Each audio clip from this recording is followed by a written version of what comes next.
How we doing, guys?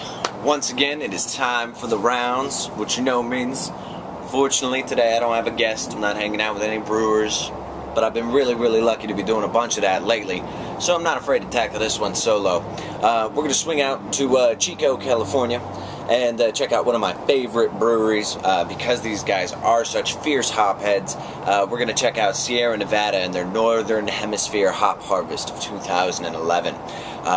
I absolutely love wet hop ales. In fact, this is probably one of my favorite times of the year. The freshest hop flavor you can possibly get, and always delicious. Now, I haven't seen as many around this year as I normally would, so there's a little heartache in that, but fear not, because Sierra Nevada has not let us down. Sierra Nevada actually contracts with some hop growers out of Yakima, Washington, and for those of you who are unaware, once again, the state of Washington in the Northwest Corridor takes its beer very seriously. Located just about 2 hours outside of Seattle, Yakima has produced some of the best hops that has put America on the map and on par with the best hop growing regions in the world. So the Northern Hemisphere hop harvest comes in at 6.7% alcohol by volume, about 60 to 65 IBUs, and these hops are freshly picked off the vine and 24 hours later are already at the brewery, again ensuring some of the freshest hop flavor you can possibly get. Now, it does only come in one size. They call it a deuce, but I'll be totally honest with you, with the girthiness of this, it almost looks more like a 750 to me. Let's give it a pour and see what we got.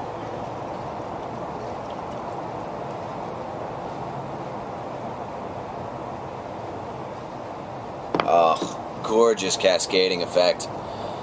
Might have gone a little heavy on the head, but what I love about that is it just stokes that aroma flavor, really gets it flowing. I'm getting light nuances of it from here. You can see it pours a gorgeous orange to a deep amber, a bit of effervescence to it, and definitely not a white head. I would almost consider it a lightly orange in head color all its own. Now, my understanding is this is a 2-hop fresh hop ale, so the only hops in here are Centennial and Cascade, and of course Cascade hops, named after the Cascade Mountain Range, again paying tribute to Washington State, the greater Seattle area, and Yakima Valley.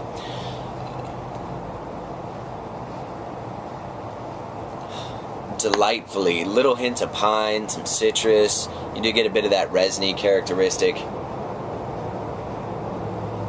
There is just the lightest touch of a malt build here, but again, the showcase of these beers is going to be the delicious flowering hops.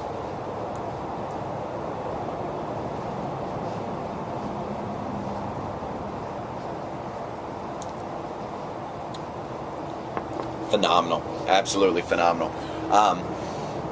Wet hop ales typically, from what I've found, tend to soften some of that hop characteristic. So for folks who aren't ready for IPAs, or maybe don't want to go that bitter, fresh hop ales are definitely something you want to look into and not miss out on.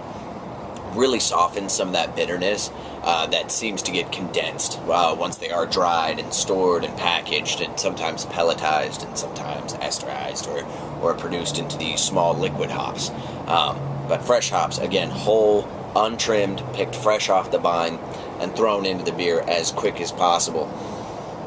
Now, the bottle here on the price point is actually, I think it's quite forgiving. Like I said, it's really almost a $7.50 as opposed to a $22, and it'll run you in the neighborhood of $5 to $7. $7 you might be overpaying, but at the $5 to $6 range, I think this is a fantastic deal, and it's a great one serving. It's a great thing to split with a friend, or if you want to enjoy your couple of beers for the evening, this is perfectly portioned just for that reason. Well-structured head, as you can see, rocky, dense, not super dense, not quite champagne-like. I do see a few bigger pockets in there, but exceptionally well done. Sierra Nevada, as per usual, your affinity for hops does not go unnoticed here. You get a whole bunch of love from me, and as per usual from the viewers, I love to hear your comments, guys. Go ahead and jump in and let me hear what you think, and as per usual, if you do need any pairing ideas whatsoever, you just say the word and I'll come running to help you out.